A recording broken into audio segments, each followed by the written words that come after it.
Hello friend, आज हम लोग पढ़ेंगे कक्षा 7 का हमारा पर्यावरण।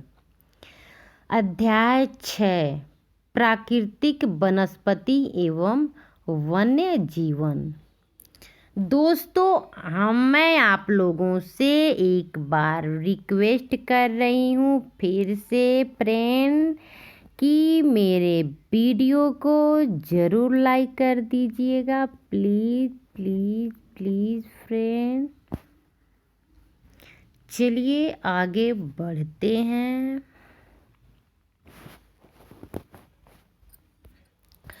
सलीमा अपने ग्रीष्म शिविर से बहुत उत्साहित थी। सलीमा अपने ग्रीष्म शिविर से बहुत उत्साहित थी। अपने सहपाठियों के साथ वह हिमाचल प्रदेश में मनाली देखने गई थी। क्या देखने गई थी? मनाली देखने गई थी। और उसे सब स्मरण था कि बस जैसे जैसे चढ़ाई पर जा रही थी तो वह स्थलाकृति एवं प्राकृतिक वनस्पति के बदलते रूपों को देखकर कितनी हैरान हो रही थी।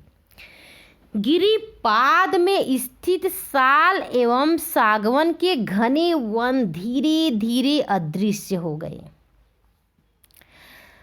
तथा पर्वत की ढलानों पर पतली नुकीली पत्तियों तथा शंक्वाकार वितान लंबे वृक्ष दिखने लगे। उसे पता चला कि वे शंकुधारी वृक्ष थे। लंबे वृक्षों पर खिले लाल लाल फूलों पर उसका ध्यान गया। वे रोडोडेड्रॉन के फूल थे। किसके फूल थे? रोडोडेड्रॉन। मनाली से आगे रोहतांग दर्रे तक के रास्ते में उसने देखा कि भूमि छोटी छोटी घास एवं कुछ स्थानों पर बर्फ से ढकी थी। मनाली से आगे रोहतांग दर्रे तक के रास्ते में उसने देखा कि भूमि छोटी छोटी घास एवं कुछ स्थानों पर बर्फ से ढकी थी।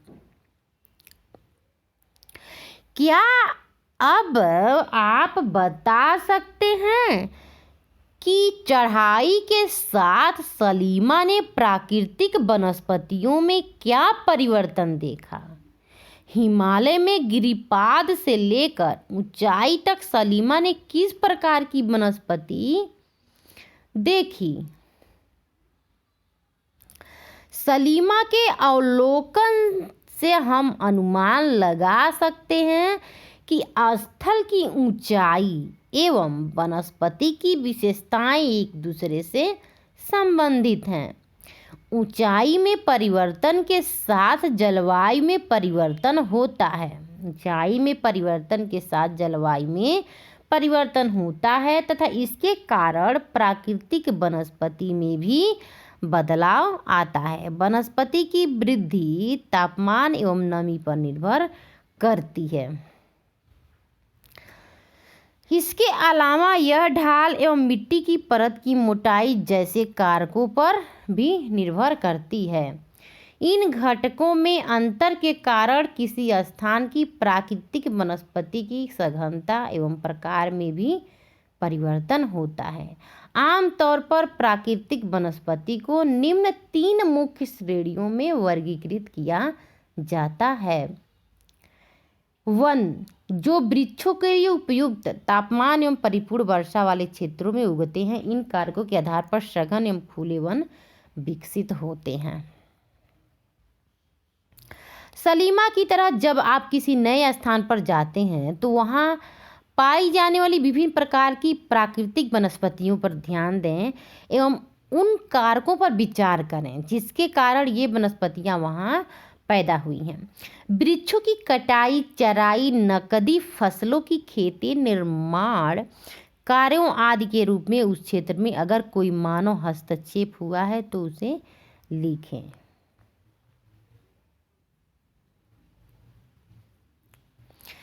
घास स्थल जो मध्यम वर्षा वाले क्षेत्र में विकसित होते हैं। घास स्थल जो मध्यम वर्षा वाले क्षेत्र में विकसित होते हैं। कांटेदार झाड़ियाँ, कांटेदार झाड़ एवं झाड़ियाँ केवल शुष्क क्षेत्रों में पैदा होते हैं।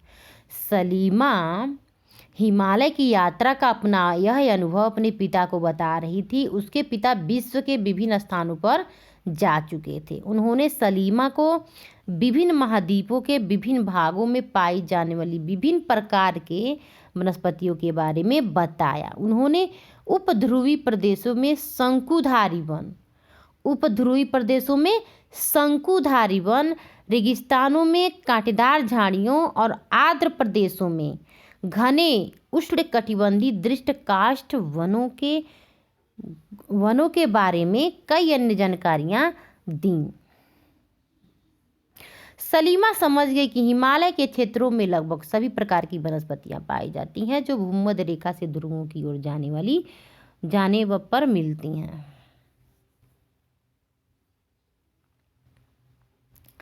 सलीमा समझ गई कि हिमालय के क्षेत्रों में लगभग सभी प्रकार की वनस्पतियां पाई जाती हैं जो भूमध्य रेखा से ध्रुव की ओर जाने पर मिलती हैं।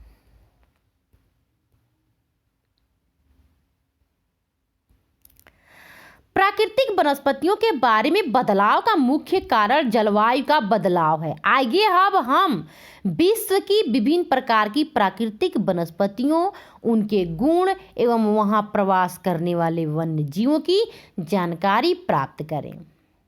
क्या आप जानते हैं ब्राजील के उष्णकटिबंधीय सदाबहार वन इतने विशाल हैं कि ये पृथ्वी के फेफड़े की तरह प्रतीत होते हैं। आप बता सकते हैं क्यों?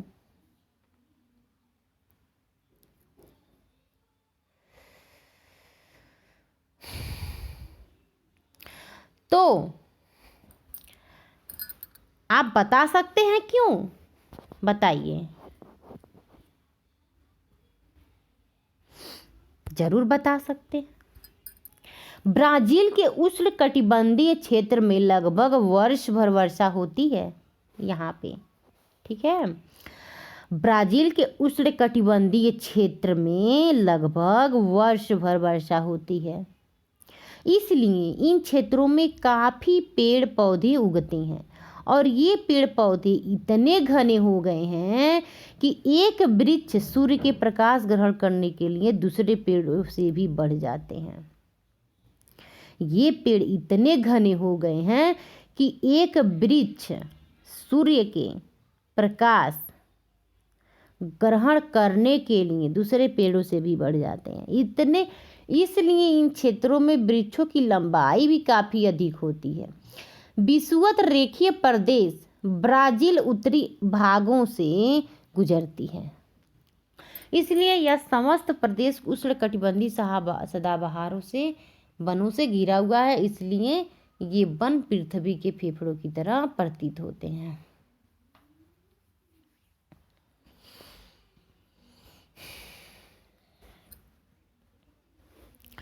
उष्णकटिबंधीय सदाबहार वन, इन वनों को उष्णकटिबंधीय वर्षा वन कहते हैं। ये घने वन भूमध्य रेखा एवं उष्णकटिबंधीय के पास पाए जाते हैं। ये घने वन भूमध्य रेखा एवं उष्णकटिबंधीय के पास पाए जाते हैं। ये क्षेत्र गर्म होते हैं एवं पूरे वर्ष यहाँ अत्यधिक वर्षा होती है। चूँकि यहाँ का मौसम कभी शुष्क नहीं होता, इसलिए यहाँ के पेड़ों की पत्तियाँ पूरी तरह नहीं झड़ती, इसलिए इन्हें सदाबहार कहते हैं। काफ़ी घने वृक्षों की मोटी वितान के कारण दिन के समय भी सूर्य का प्रकाश वन के अंदर तक नहीं पहुँच पाता। आमतौर पर यहाँ दृढ़ काष्ठ वृक्ष जैसे रोजवुड, आबनूस, महोगनी आदि पाए जाते हैं। मोस्ट इम्पोर्टेंट, रोजवुड, आबनूस, महोगनी आदि पाए जाते हैं। उष्णकटिबंधीय सदाबहार वन यहाँ पे कितना सुंदर लग रहा है, दिखाया गया है।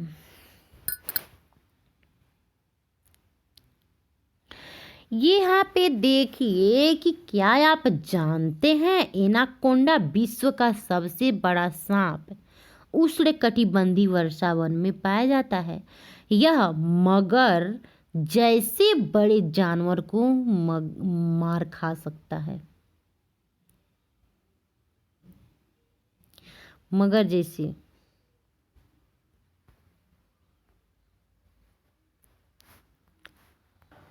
उष्णकटिबंधीय पर्णपाती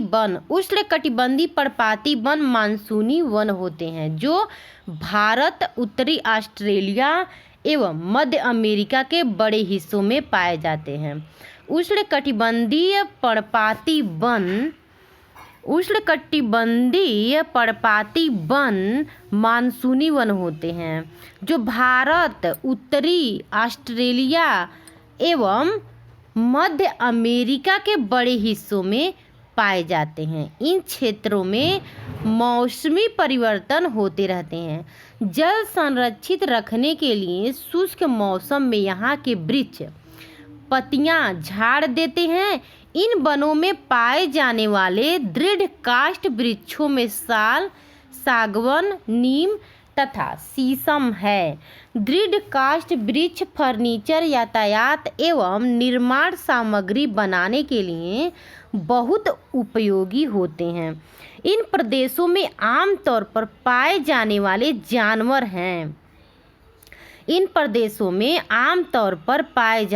जानवर हैं जैसे बाघ, शेर, हाथी, गोल्डन लंगूर एवं बंदर।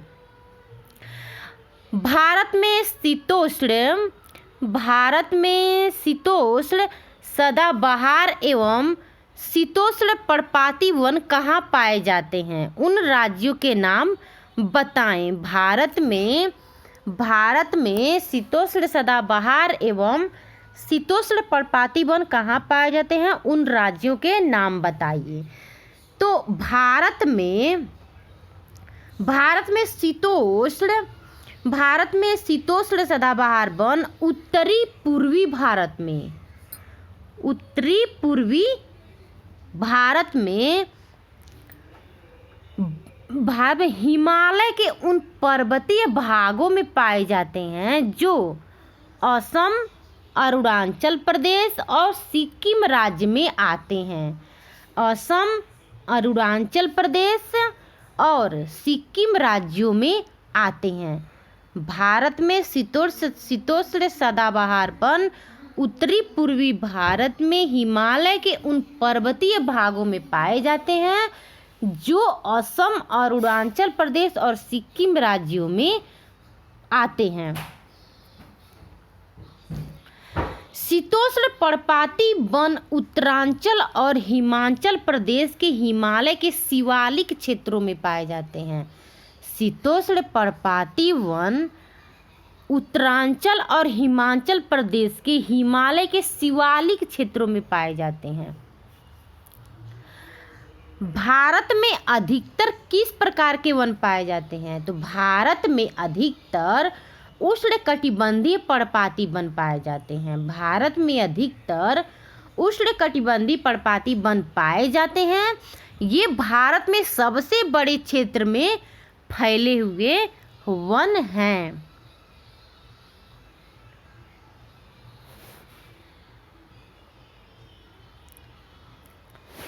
शीतोष्ण सदाबहार वन मध्य अक्षांश के तटीय प्रदेश में स्थित है। शीतोष्ण सदाबहार वन अक्षांश के तटीय प्रदेशों में स्थित है। ये सामान्यतः महाद्वीपों के पूर्वी किनारों पर पाए जाते हैं। महाद्वीपों के पूर्वी किनारों पर पाए जाते हैं जैसे दक्षिणी ध्रुव अमेरिका, दक्षिण चीन एवं दक्षिण पूर्वी ब्राज़ील। यहाँ बांज, चीड़ एवं यूकेलिप्टस जैसे दृढ़ एवं मुलायम दोनों प्रकार के पेड़ पाए जाते हैं। गोल्डन लंगूर एक प्रकार का ये बंदर है। शीतोष्ण सदाबहार वन एलिफेंट। शीतोष्ण पर्णपाती वन उच्च अक्षांश की ओर बढ़ने पर, उच्च अक्षांश की ओर बढ़ने पर अधिक शीतोष्ण पर्णपाती वन मिलते हैं। उच्च अक्षांश की ओर बढ़ने पर अधिक शीतोष्ण पर्णपाती वन मिलते हैं। ये उत्तर पूर्वी अमेरिका, चीन, न्यूजीलैंड, चिली एवं पश्चिमी यूरोप के तटीय प्रदेशों में पाए जाते हैं। उच्च अक्षांश की ओर बढ़ने पर अधिक शीतोष्ण पर्णपाती वन मिलते हैं। ये उत्तर पूर्वी अमेरिका, चीन, न्यूजीलैंड, चिली एवं पश्चिमी यूरोप के तटीय प्रदेशों में पाए जाते हैं। ये अपनी पत्तियां शुष्क मौसम में झाड़ देते हैं। ये अपनी पत्तियां शुष्क मौसम में झाड़ देते हैं। यहाँ पाए जाने वाले पेड़ हैं बांज, एस, बीच आदि। हिरण, लोमड़ी, भेड़िए यहाँ के आम जानवर हैं। फिजेंट तथा मोनाल जैसे पक्षी भी यहाँ पाए जाते हैं। फिजेंट तथा मोनाल, फिजेंट तथा मोनाल जैसे पक्षी भी यहाँ पाए जाते हैं। फिजेंट, फिजेंट एक प्रकार की एक पक्षी है और मोनाल, मोनाल भी एक प्रकार की ये पक्षी है। फिजेंट तथा मोनाल जैसे पक्षी भी यहाँ पाए जाते हैं। भूमध्य सागरीय वनस्पति। आप जान चुके हैं कि महाद्वीपों के पूर्व एवं उत्तर पूर्वी किनारों के, आप जान चुके हैं कि महाद्वीपों के पूर्व एवं उत्तर पूर्वी किनारों के अधिकांश भाग शीतोष्ण सदाबहार एवं पर्णपाती पेड़ों से ढके हैं। महाद्वीपों के पूर्व एवं उत्तर पूर्वी किनारों के अधिकांश भाग शीतोष्ण सदाबहार एवं पर्णपाती पेड़ों से ढके हैं। महाद्वीपों के पश्चिमी एवं दक्षिणी पश्चिमी किनारे भिन्न हैं। यहाँ भूमध्य सागरीय वनस्पतियाँ पाई जाती हैं। यह अधिकतर यूरोप, अफ्रीका एवं एशिया के भूमध्य सागर के समीप वाले प्रदेशों में पाई जाती हैं। इसलिए इसका यह नाम पड़ा। ये वनस्पतियाँ भूमध्य सागर के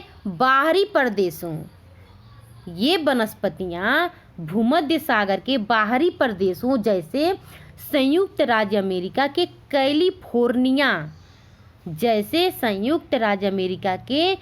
कैलिफोर्निया और दक्षिण पश्चिमी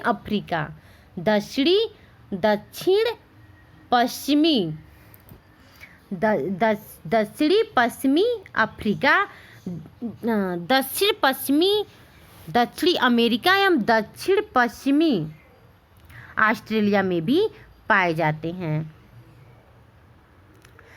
क्या आप जानते हैं भूमध्य सागरीय वृक्ष शुष्क ग्रीष्म ऋतु में स्वयं को ढाल लेते हैं?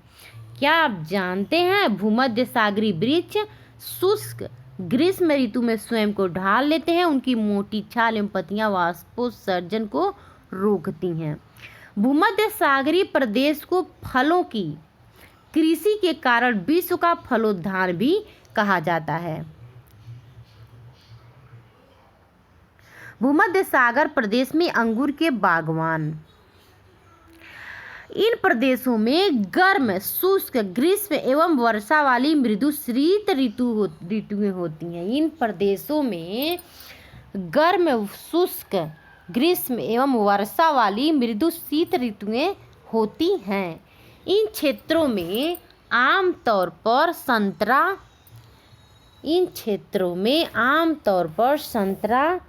अंजीर, जैतून एवं अंगूर जैसे नींबू वंश सिट्रस के फल पैदा किए जाते हैं। क्योंकि लोगों ने अपनी इच्छा अनुसार कृषि करने के लिए यहाँ की प्राकृतिक वनस्पति को हटा दिया है, क्योंकि लोगों ने यहाँ अपनी इच्छा अनुसार कृषि करने के लिए यहाँ की प्राकृतिक वनस्पति को हटा दिया है। यहाँ वन्य जीवन कम है। शंकुधारी वन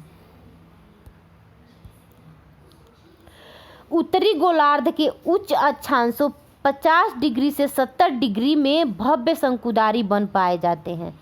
उत्तरी गोलार्ध के उच्च अक्षांशों 50 डिग्री से 70 डिग्री में भव्य शंकुधारी वन पाए जाते हैं। इन्हें टैगा भी कहते हैं। ये वन अधिक ऊंचाइयों पर भी पाए जाते हैं। इन्हीं वृक्षों को सलीमा ने हिमालय में प्रचुर मात्रा में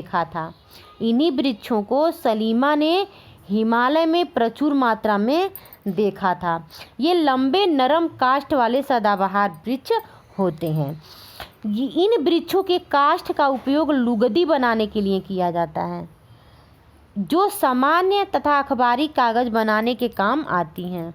नरम काष्ठ का उपयोग माचिस एवं पैकिंग के लिए बक्से बनाने के लिए भी किया जाता है। चीड़, देवदार आदि इन वनों के मुख्य पेड़ हैं। यहाँ सामान्यतः रजत, लोमड़ी, मिंक, ध्रुवी भालू जैसे जानवर पाए जाते हैं। क्या आप जानते हैं रूसी भाषा में टैगा का अर्थ है शुद्ध या अनछुआ।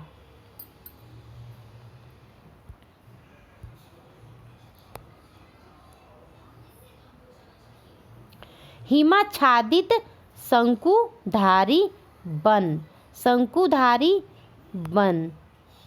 हिमाच्छादित शंकुधारी वन घास स्थल उष्णकटिबंधीय घास स्थल। ये वन भूमध्य रेखा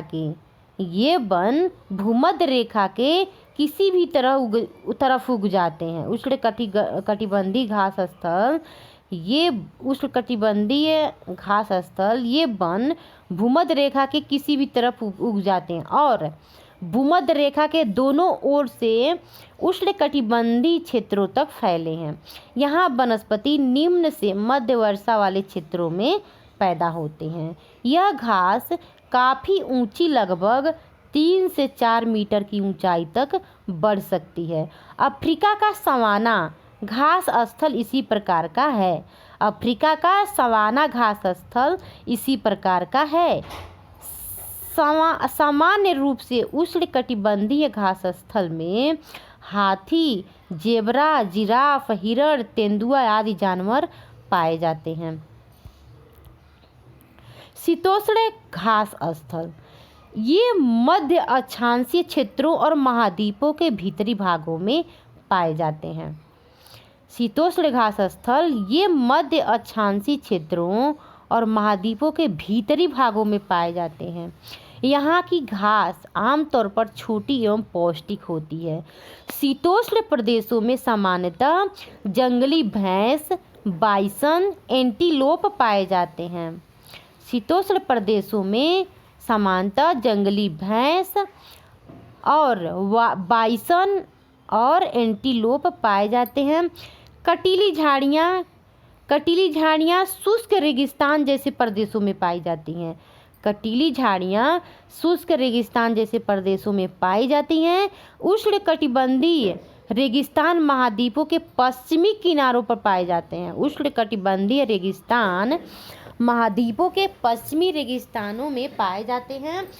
तीव्र गर्मी एवं बहुत कम वर्षा के कारण यहाँ वनस्पतियों की कमी रहती है। विश्व के मानचित्र पर रेगिस्तानी प्रदेश को चिन्हित करें। क्या आप भारत के बड़े रेगिस्तान का नाम बता सकते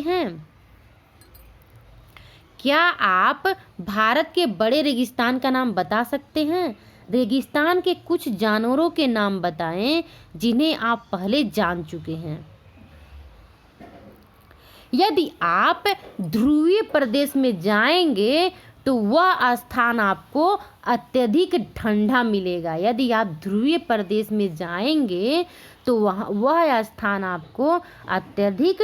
मिलेगा। यहाँ बहुत ही सीमित प्राकृतिक वनस्पति मिलती है।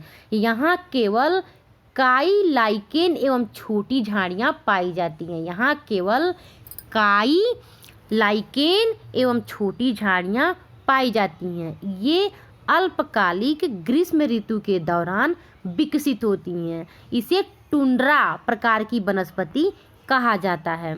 ये वनस्पतियाँ यूरोप, एशिया और उत्तरी अमेरिका के ध्रुवीय प्रदेशों में पाई जाती हैं। ये वनस्पतियाँ यूरोप, एशिया एवं उत्तरी अमेरिका के ध्रुवीय प्रदेशों में पाई जाती हैं। यहाँ के जानवरों के शरीर पर मोटा फर एवं मोटी चमड़ी होती है, जो उन्हें ठंडी जलवायु में सुरक्षित रखते हैं। यहाँ पाए जाने वाले कुछ जानवर हैं जैसे सील, वालरस, कस्तूरी बैल, ध्रुवी उल्लू, ध्रुवी भालू और बर्फीली लोमड़ी। क्या आप जानते हैं विभिन्न प्रदेशों में घास स्थल विभिन्न नामों से जाना जाता है? क्या आपको पता है उष्णकटिबंधीय घास स्थल में पूर्वी अफ्रीका में सवाना के नाम से जाना जाता है और ब्राज़ील में कंपोस के नाम से जाना जाता है और वेनेजुएला में लानोस के नाम से जाना जाता है। पूर्वी अफ्रीका में सवाना के नाम से जाना जाता है और ब्राज़ील में कंपोस के नाम से जाना जाता है और वेनेजुएला में लानोस के नाम से जाना जाता है। शीतोष्ण कटिबंधीय घास स्थल अर्जेंटीना में पैम्पास के नाम से जाना जाता है, उत्तरी अमेरिका में प्रेयरी के नाम से जाना जाता है, दक्षिण अमेरिका में विल्ड के नाम से जाना जाता है और मध्य एशिया में स्टेपी के नाम से जाना जाता है और ऑस्ट्रेलिया में डान के नाम से जाना जाता है।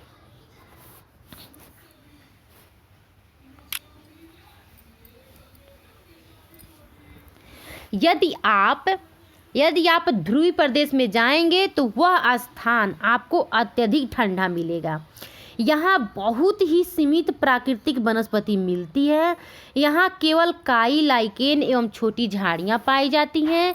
ये अल्पकालिक ग्रीष्म ऋतु के दौरान विकसित होती हैं। इसे टुंड्रा प्रकार की वनस्पति कहा जाता है।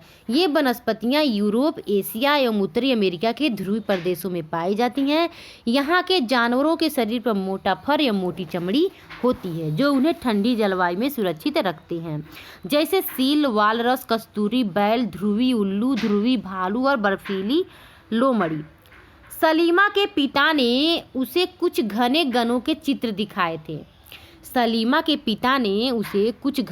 वनों के चित्र भी दिखाए। कुछ चित्रों में सलीमा ने देखा कि लोग वृक्षों को काटकर वनों को साफ कर रहे हैं। उसके पिता ने बताया कि स्थानीय लोग कृषि एवं आवास के लिए स्थान चाहते थे, इसलिए उन्होंने वनों को साफ कर दिया।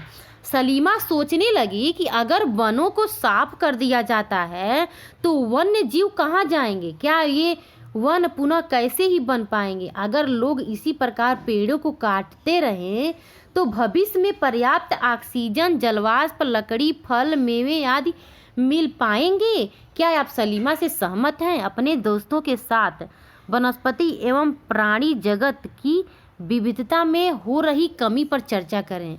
इनके संरक्षण के बारे में कुछ सुझाव दें। यहाँ पे वालरस, ध्रुवीय भालू और सील का यहाँ पे फिगर में यहाँ पे दर्शाया गया है। वनस्पतियों का विकास किन दो कारकों पर अधिकतर निर्भर करता है? वनस्पतियों का विकास किन दो कारकों पर निर्भर करता है? तो वनस्पतियों का विकास निम्न दो कारकों पर निर्भर करता है। एक तो होता है तापमान, दूसरा होता है वर्षा।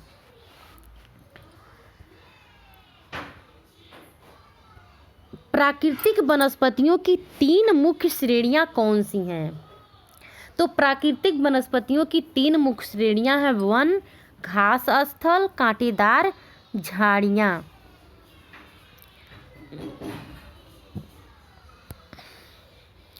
उष्णकटिबंधीय सदाबहार वन के 2 दृढ़ काष्ठ वाले पेड़ों के नाम बताइए। तो उष्णकटिबंधीय सदाबहार वन के 2 वृक्ष हैं एबोनी, महोगनी। विश्व के किस भाग में उष्णकटिबंधीय पर्णपाती वन पाए जाते हैं? तो उष्णकटिबंधीय पर्णपाती वन मुख्यतः भारत, उत्तरी ऑस्ट्रेलिया एवं मध्य अमेरिका के बड़े हिस्सों में पाए जाते हैं। नींबू वन सीड्स के फल किस जलवायु में उगाए जाते हैं? तो भूमध्य सागरीय जलवायु में नींबू वंश के फल उगाए जाते हैं। शंकुधारी वन के कोई 4 उपयोग बताएं। तो शंकुधारी वनों के 4 उपयोग हैं। इन शंकुधारी वनों के वृक्षों के काष्ठ का उपयोग लुगदी बनाने के लिए किया जाता है, जो सामान्य तथा अखबारी कागज बनाने के काम में आती हैं। नरम काष्ठ का उपयोग माचिस एवं पैकिंग के लिए बक्से बनाने के लिए भी किया जाता है। रजत लोमड़ी मिंक ध्रुवी बालू जैसे जानवरों के शरण स्थली हैं। घरेलू ईंधन के रूप में इनकी लकड़ियों का उपयोग किया जाता है। विश्व के किन भागों में मौसमी घास स्थल पाए जाते हैं? तो शीतोष्णकटिबंधीय क्षेत्रों में मौसमी घास स्थल पाए जाते हैं।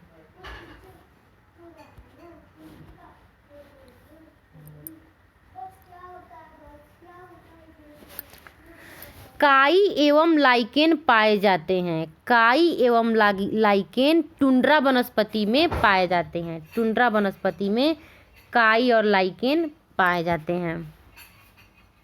कांटेदार झाड़ियाँ मिलती हैं। कांटेदार झाड़ियाँ गर्म एवं शुष्क रेगिस्तानी जलवायु में मिलती हैं।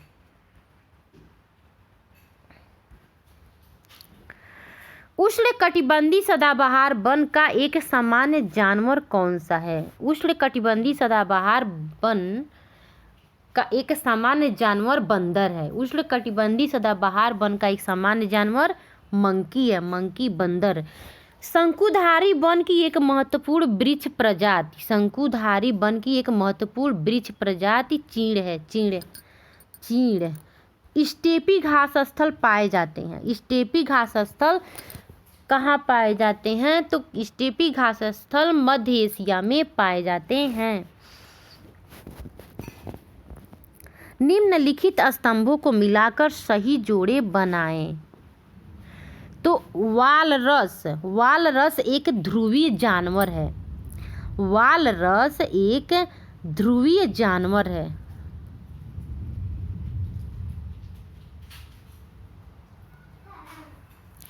देवदार का वृक्ष नरम काष्ठ पेड़। देवदार का वृक्ष नरम काष्ठ पेड़ है। जैतून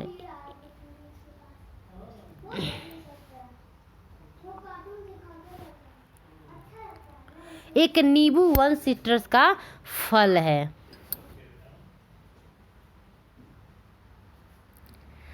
हाथी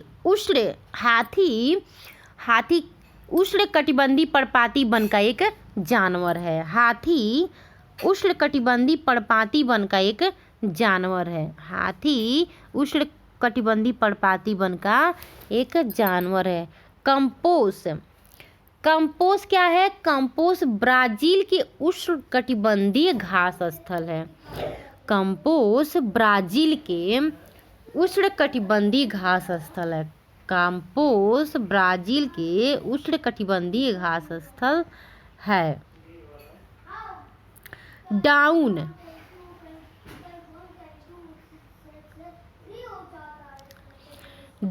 क्या है?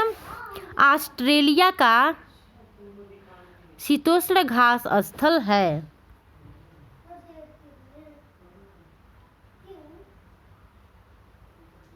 इसमें दिया गया नहीं है। कहाँ है?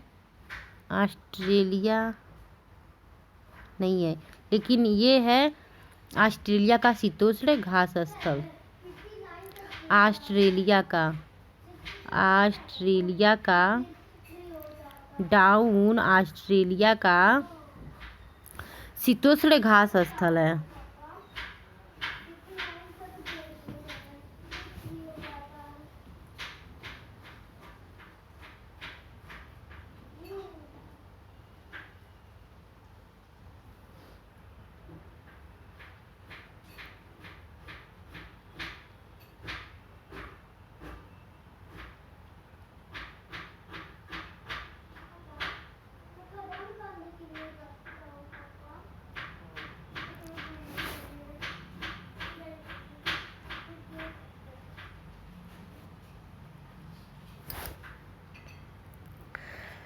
कारण बताइए। ध्रुवीय प्रदेशों में रहने वाले जानवरों की फर एवं त्वचा मोटी होती है। तो ध्रुवीय प्रदेशों में रहने वाले जानवरों के शरीर पर मोटा फर एवं मोटी चमड़ी होती है, जो उन्हें काफ़ी ठंडी जलवायु से सुरक्षित रख सके।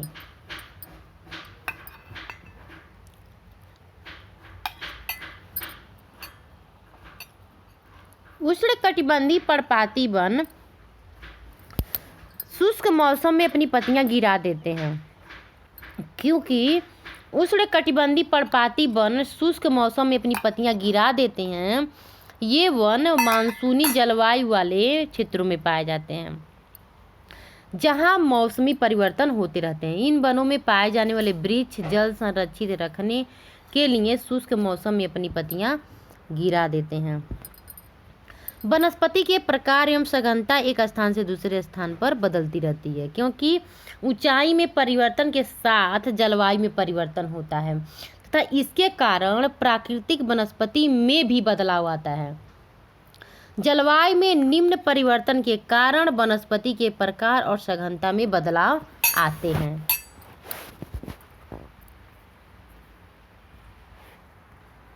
वीडियो हुआ समाप्त। अब हम लोग अगले वीडियो में मिलते हैं। बाय।